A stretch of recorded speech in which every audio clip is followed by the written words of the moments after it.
Gentlemen, I have great pleasure in welcoming you to this annual general meeting of your company.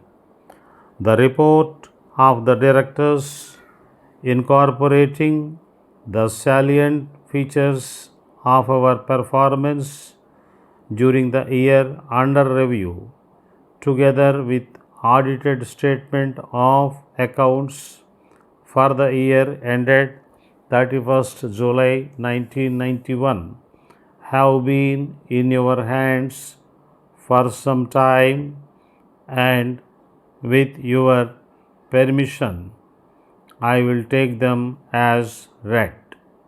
It will be recalled that last year I invited your attention to certain significant events and developments that had taken place and which in turn led to political stability, followed by a visible increase in production and an all round economic well being. It is encouraging to note that a realistic approach has also been made in regard to policies affecting wages, prices, and demands. The fiscal and taxation measures have also been suitably amended to suit the needs of the hour.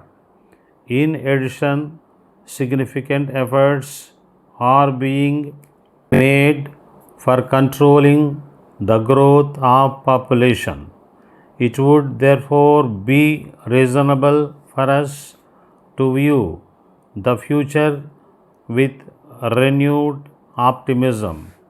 I need hardly assure that your directors will, on their part, always endeavor to implement our government's policies both in letter and spirit.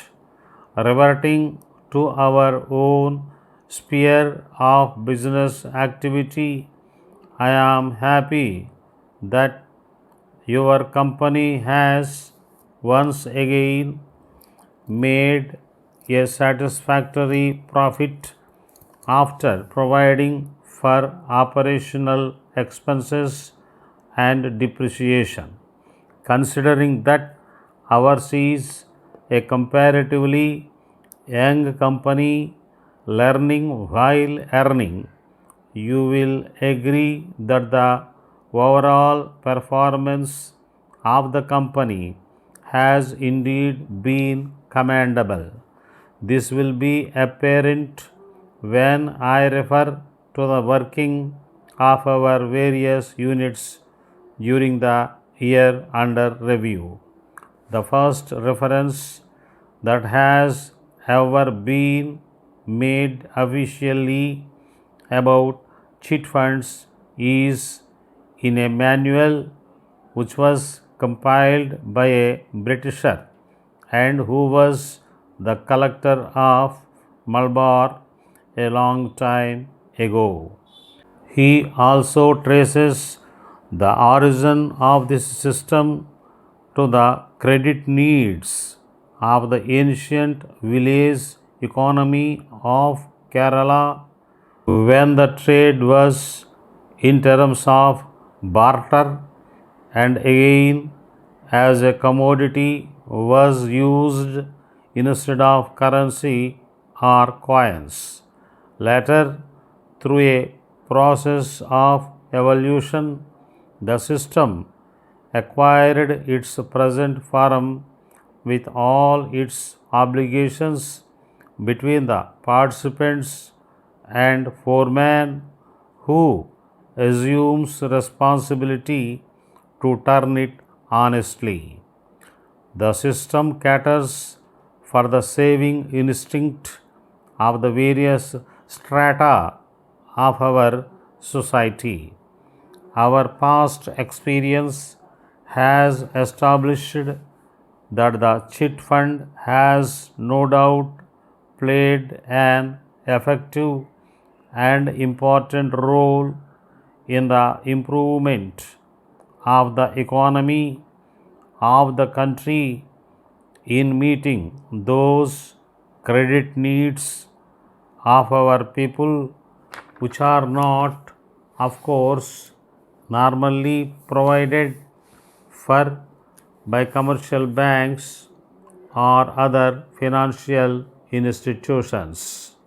It has thus assisted in reducing reliance of credit seekers on professional money lenders with their often impossible terms.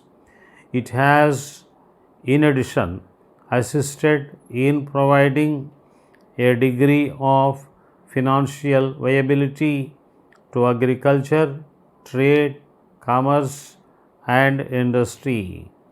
In this context, it would be relevant to mention here that despite the substantial services rendered by the chit funds to the society, there still exist certain unfortunate opinions about them, which in turn have led to piecemeal and at times to some of the drastic legislations relating to the control being enforced by some of the state governments over the chit funds. Sir, your news item on the possibility of Kannada textbooks being delayed up to September, even if paper is supplied today, that is January 31, was amusing.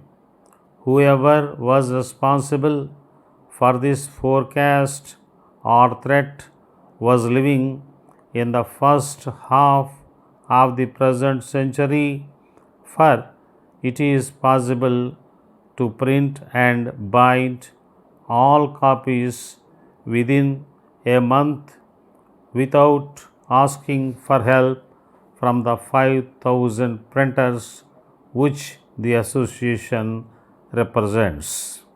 It appears that the Kannada textbooks are being printed using primitive hand setting, though we have linotype and monotype in Kannada, and if we are a little alert, we can have film setting in Kannada also, and hand fed or automatic flatbed machines when there are web offset letter set rotary presses available nearby in newspapers.